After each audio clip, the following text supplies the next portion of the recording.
Have you ever struggled to photograph faces of strangers from the front? You find it a bit weird or awkward because you don't know them and it could be a bit intrusive. Yet, at the same time, do your photos feel disconnected because they're always the same basic shot from the back and they don't capture any emotion? Well, you're not alone. In fact, a lot of photographers, myself included, have this problem. And one way we can level up our street or travel photography is by getting over this. One way is just to say F it and be bold with our photos. Another is to try a technique like zone focusing, which makes all of those things much easier. We already covered how to be bolder in a different video, so today we're going to learn all about the subtle art of zone focus photography. Let's begin.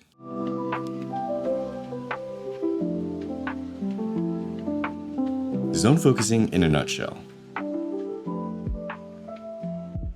Although zone focusing can sound a bit foreign, it's actually much simpler than you think. In a nutshell, it's just manual focus photography, often with a narrow aperture or higher number. Because we're manual focusing, we don't need to rely on the autofocus of our camera, which can take time and may miss focus. Instead, we have our focus already set to our desired range and distance, our zone, and all we have to do is press the shutter. Therefore, zone focusing allows us to take pictures without fully looking at our camera first, and can save us time and awkwardness when photographing strangers from the front. To set your camera up for zone focus, first switch it to manual focus mode.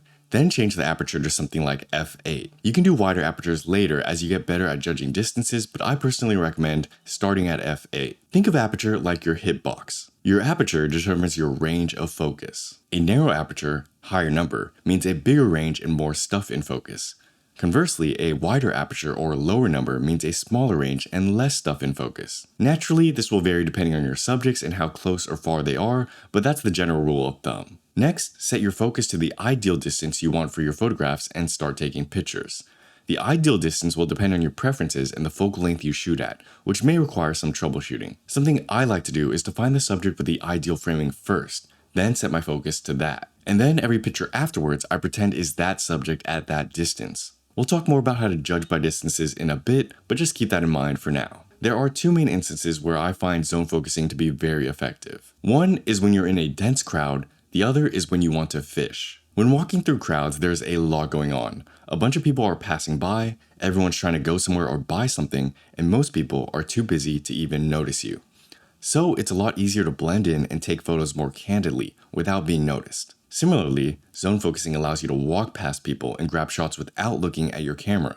It's kind of like a quick drive-by, and if you get used to it, you can get a lot of good shots quite effortlessly. What I like to do is keep my camera low, around my waist, and just aim up. I have my zone preset and know my frame well, so all I have to do is point and shoot. Plus, holding a camera up to your face stands out way more and gets in the way. Zone focusing is also great for fishing, where you have a place or shot in mind and just want to wait for the right subjects. First, find an interesting shot or location, preferably with a small bit of traffic.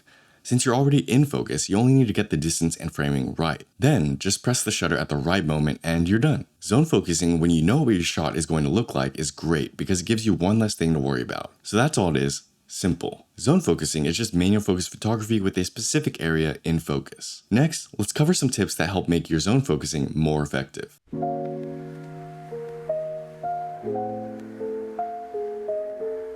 Tips to zone focus more effectively. Now that we understand the basics of zone focusing, here are a few tips to help make the whole experience easier. Start with f8. First, start with f8. I know a lot of people like the wider aperture look, myself included, but this can be quite challenging for zone focusing. Because widening the aperture, aka lowering the number, decreases our zone focus hitbox, a wider aperture makes it harder to get in focus shots. Take a few of these shots I took at the Sensoji temple. Many of these were shot in f4, and although I was getting some shots with good accuracy, a few of them were out of focus as well. To be honest, I should have played around more with f8 before lowering my aperture. Furthermore, f8 doesn't look all that bad, so it's not the end of the world like you might think it is. Setting focus easily. Second, make use of the AFL or AEL button on the back of your camera. On the back of many Fujifilm cameras is an AFL or AEL button. Pressing this in manual focus allows you to use the autofocus of your lens to adjust your focus. This means you don't have to turn the manual focus ring on your camera to adjust focus, which is great because on certain cameras like the X100-6, the manual focus ring isn't the greatest. If you shoot on something besides Fujifilm, you'll have to find the appropriate button or setting that allows you to do the same thing. But this is a technique that's very effective in the field because it saves you time. Presetting your manual focus is easy. Just find a person or subject at the exact distance you want for your shots. Press the AFL button, and then all your pictures will be at that distance. Then do what we talked about earlier. Walk through crowds and pretend everyone is that subject you focused on earlier. Hand positioning. Third is to actually switch up your hand positioning. Typically when we take photos, we'll hold the camera with our right hand and press the shutter with our index finger. This is great when you're lifting the camera up to your face or within your line of view. However, when zone focusing, sometimes you're not always going to be able to look at the screen. In fact, many of the times I'm just pointing and shooting with my hand blindly, never actually checking the frame. This is because sometimes you don't have the time, so getting good at that can actually be a really useful tool. But the point is, lifting your camera normally while it's around your waist with the normal hand position is actually awkward and straining for your wrist. So what I like to do is switch my grip.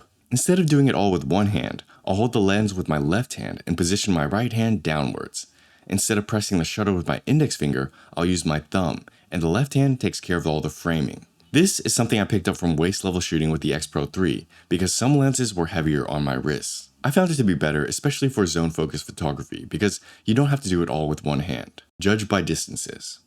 Finally, the best thing you can do to get better shots with zone focusing is to learn to judge by distances. Unfortunately, although there are many tools at our disposal, like a waist level screen and red outlines for manual focus, in my experience, I found that looking at the screen to see if everything's right can take too long, especially in crowded situations. So if you're in a situation where zone focusing makes sense, oftentimes you won't have the time to make sure everything's right. So, like we mentioned earlier, learning how to fire blindly can be a really useful technique instead of waiting and staring at the screen to make sure everything's in frame or in focus. How we do this is by getting good at judging by distances.